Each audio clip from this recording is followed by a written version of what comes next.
Hello, my name is Edimilson. I am an environmental engineer, master's student at the University of São Paulo, and I'll present to you the impact of urban growth and hydrological ecosystem services for the case of São Carlos in Brazil.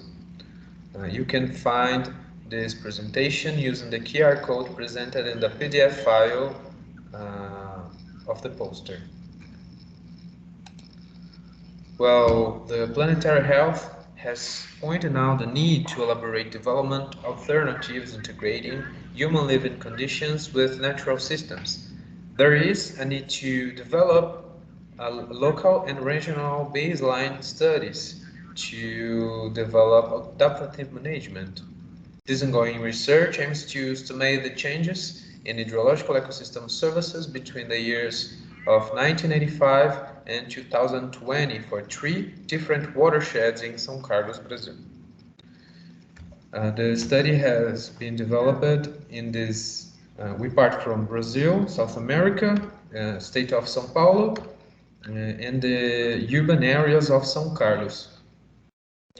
In this image, I show you the process of land use land cover change during this time series data. We have used the images from Map Biomas project, and also we have changed, actually we have modified the urbanized areas classification from this project, and we have adapted them to be used in hydrological modeling.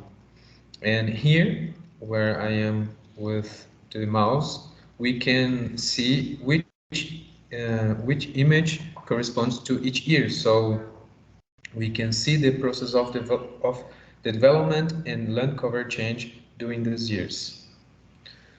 Well, we will pay attention for 3 different areas, which is the Jararaca watershed, the Santa Maria do Leme watershed, and also the Mineirinho watershed.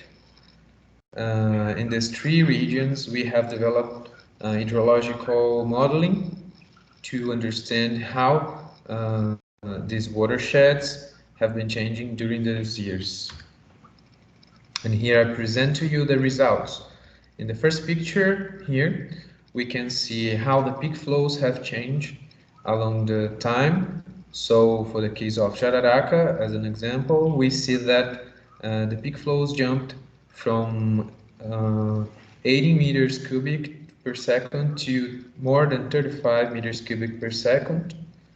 And in the second image, we see the volume of water that have infiltrated or evapotranspirated for the simulated events.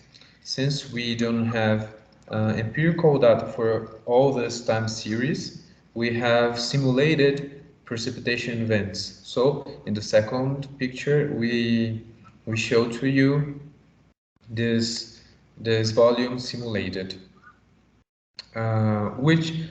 What these 2 pictures show to us is an expression of the development model. So we see some additions of pressures on environmental systems, mostly in hydrological ecosystem services, due to the transfer of flow downstreams and land use land cover change, contributing to flooding events and urban valleys.